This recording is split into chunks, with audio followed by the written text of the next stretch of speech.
आपण जो विज्ञानातला पाठ पाहत होतो की वनस्पती रचना व कार्य याच्यामध्ये आपण पाहिलं वनस्पतीचे जे मूळ अवयव आहे आपले कोणते कोणते अवयव मूळ खोड पान फूल याच्याविषयी आणि फळाविषयी आपण माहिती पाहिली.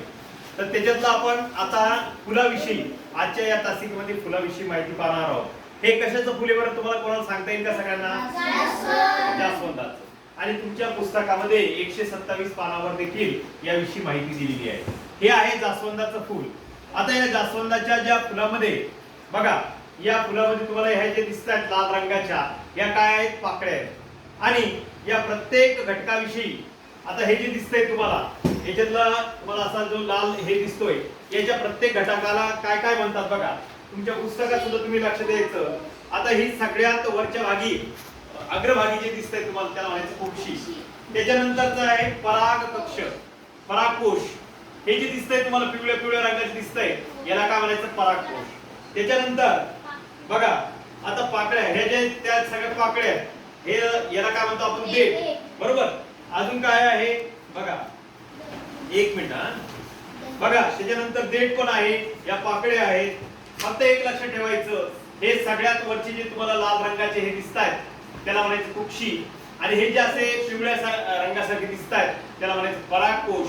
त्यानंतर ह्या पाकळ्या आणि हे काय आहे? देठ. असं मिळून ह्या जास्वंदाच्या फुलाचे हे काय आहेत? अवयव आहेत. फुलाचे सुद्धा अवयव. ज्या पद्धतीने वनस्पतीचे अवयव असतात त्याच पद्धतीने या फुलांचे सुद्धा काय असतात? अवयव असतात. आणि हे तुम्हाला प्रत्यक्ष आपण फुल आणून आपल्या प्रतीक्षानं सांगितलेलं आहे. आता मी प्रतीक्षाला पुन्हा हा प्रश्न विचारणार आहे की प्रतीक्षानं समोर यायचंय आणि याच्यातले घटक मी जे सांगितले ते सांगायचे. चल प्रतीक्षा, काहीच घाबरायचं नाही, ये चल. याच्यातल्या प्रत्येक घटकाविषयी माहिती सांगायची. हे कशाचं फुल आहे ते सांगायचं आधी पहिल्यांदा. हे कशाचं फुल आहे पहिल्यांदा सांग? जास्वंदाचं. आता याच्यातले जे दिसतात त्याच्याविषयीची माहिती सांग. याला कुक्षी म्हणायचं. याला विज्ञानाच्या भाषेमध्ये कुक्षी असे म्हणतात. त्याच्यानंतर हे काय आहे? पिवळं पिवळं त्याला म्हणायचं परागकोश. आणि अजून काय? या ज्या आहेत त्या काय? पाकळ्या आहेत. आणि एकूण जवळपास किती पाकळ्या असतात? 5 पाकळ्या असतात. आणि खालचे जे दिसतंय तुला त्याला काय म्हणायचं? देठ. अशा पद्धतीने अजून कोणाला मुलांपैकी कोणाला सांगता येईल? आता कोण येतोय समोर? गणेश येतो का? बघा, कोणाला यायची इच्छा आहे का?